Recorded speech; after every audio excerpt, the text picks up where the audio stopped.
आज बटाट्याची आपल्याला एकदम वेगळी अशी रेसिपी करायची. तर त्यासाठी मी इथे बटाटे उकडून घेतलेत. बटाटे उकडून घेताना जास्त उकडले नाही पाहिजेत, 70-80% फक्त उकडायचे. आणि एक मोठा कांदा बारीक चिरून घेतलेला आहे आणि 2 मीडियम साईजचे टोमॅटो बारीक कापून घेतलेत. याच्या सगळ्या मी बिया काढून घेतलेल्या आहेत, कारण याची आपल्याला प्युरी बनवायची. बिया काढल्यामुळे काय होतं, भाजी जास्त आंबट होत नाही. आता अगोदर हे बटाटे सुद्धा कट करून घ्यायचे, आपल्याला याच्या फोडी तयार करून घ्यायच्या. हे बटाटे आपल्याला थोड्याशा तेलामध्ये तळून घ्यायचे, त्यामुळे जास्त उकडू द्यायचे नाहीत. अशा मोठ्याल्याच फोडी ठेवायच्या, जास्त बारीक नाही करायच्या. या साईजच्या फोडी करून घ्यायच्या आपल्याला सगळ्या याच्या. आता या बटाट्याच्या सगळ्या आपल्या अशा फोडी तयार करून झाल्यात. आता आपण जसं पनीर फ्राय करतो तेलामध्ये, तसं ह्या बटाट्याच्या फोडी आपल्याला अगोदर फ्राय करून घ्यायच्या.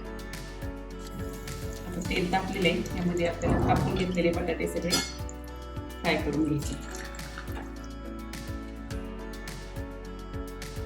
2 मिनिटं तेलामध्ये फ्राय करून झाले की गॅस आपल्याला मीडियम करायचा आणि हे बटाटे आपल्याला तांबूस होईपर्यंत चांगले तळून घ्यायचे.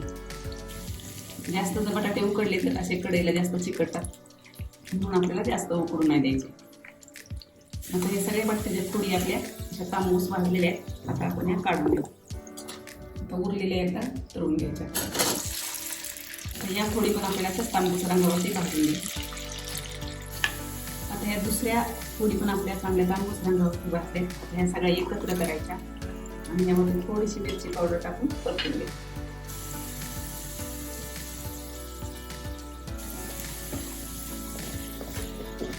आता या फोडी सगळ्या काढून घ्यायच्या.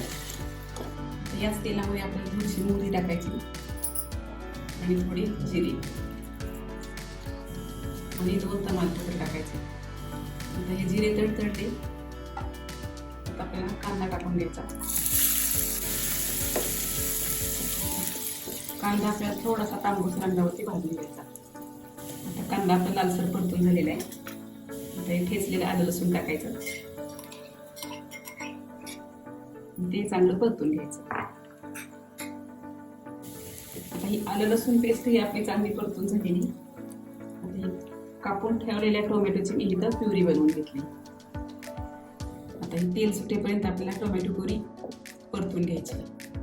आता इथं बटाट्यासाठी मी काही मसाले काढून घेतले. हे काश्मीरी लाल तिखट आहे आणि हे घरगुती मिरची पावडर आहे, कारण हे तिखट नसते. काश्मीरी लाल तिखट हे काही जास्त तिखट नसतं, म्हणून मी ही तिखटपणासाठी ही घरगुती मिरची पावडर घेतली.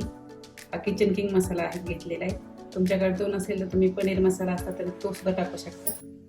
चवीनुसार मीठ घेतले, हळद घेतली, धना पावडर आहे आणि हा पाव चमचा गरम मसाला घेतला आणि थोडीशी मी ही दुधाची साय घेतलेली आहे. साय नसेल तुमच्याकडे क्रीम असेल तर क्रीमही टाकू शकता आणि ही थोडीशी कोथिंबीर घेतली. आणि ही टोमॅटोची प्युरी पण आपली मस्त परतून झालेली, तेल सुटायला लागलेली. यामध्ये आपण काढून घेतलेले सगळे मसाले टाकून घ्यायचे. मसाले व्यवस्थित परतून घ्यायचे आणि यामध्ये आपल्याला थोडंसं गरम पाणी टाकायचं. आता ती 2 मिनिटं झाकण ठेवायचं.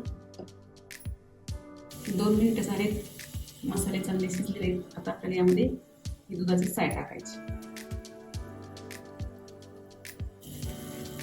साय एकदम आपल्याला व्यवस्थित मिक्स करून घ्यायची. आता यामध्ये पुन्हा आपल्याला थोडंसं एक अर्धा कप पाणी टाकायचं.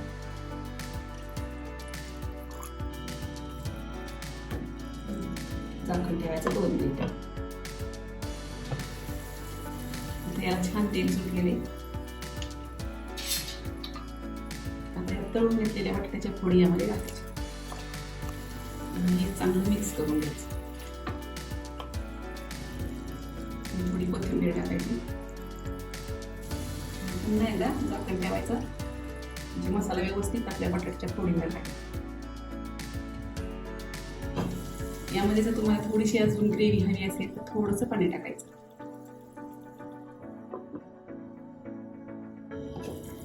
मस्त असं भाजीला तरी सुटलेली. आता ही भाजी आपल्याला एकदा परत हलवून घ्यायची आणि गॅस बंद करायचा. एका ताटामध्ये काढून घ्यायची. तर ही बटाट्याची भाजी आपल्याला या ताटामध्ये काढून घ्यायची. मस्त ही भाजी आपल्याला ताटामध्ये काढून झालेली. या भाजीचं नाव आहे आलू लबाबदार. तर या यावरती आपण थोडंसं पनीर किसू. हे तुमच्याकडे असेल तर किसा, नसेल तर थोडेसे तीळ जरी टाकले एक डेकोरेशनसाठी तरी चालेल. आणि थोडी कोथिंबीर. मस्त ही आलू लबाबदार भाजी आपली तयार आहे. नक्की करून पहा. आवडल्यास लाईक करा, शेअर करा आणि चॅनलला सबस्क्राईब करा. तुम्ही ही भाजी ऑफिस डब्यासाठी सुद्धा नक्की देऊ शकता.